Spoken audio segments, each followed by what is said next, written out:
आज म यो सदन मार्फत प्रदेश र स्थानीय तहमा वित्तीय समानीकरण अनुदान काटिएको विषयमा सरकारको ध्यानाकर्षण गराउन चाहन्छु। पुराना सरकारले गरेको त म बुझ्न सक्छु, तर यो प्रोग्रेसिभ मानिएको सरकारले पनि त्यही स्थितिलाई निरन्तरता दिँदा म अचम्मित पनि परेको छु।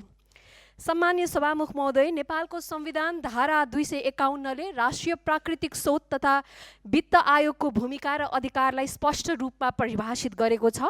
विशेषतः वित्तीय समानीकरण अनुदानको सिफारिस गर्ने विषयमा तर वर्तमान सरकारको हस्तक्षेपकारी प्रवृत्तिले यस संवैधानिक संस्थाको स्वायत्तता र औचित्यतामाथि पनि गम्भीर प्रश्न खडा गरेको छ, जसरी पछिल्ला सरकारहरूले गरेका थिए।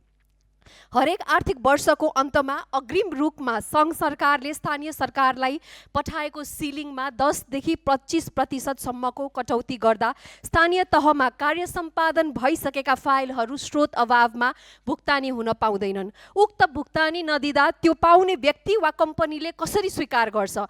तसर्थ पालिकाले G2G कबुल गरिएका यस्ता दायित्वहरू भुक्तानी नहुँदा वा बीचमा कटौती गर्दा स्थानीय सरकार ठुलो मारमा परेका छन्।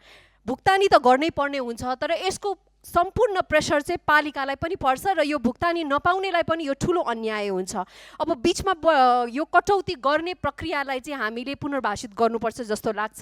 सरकारले यस विषयमा स्पष्ट जवाफ दियोस् भन्ने यो सरकार मार्फत आग्रह गर्दछु, किनभने यो विषय लागू हुँदाखेरि सरकारले लागू गरेको नो फाइल अभियान कसरी सम्भव हुन्छ?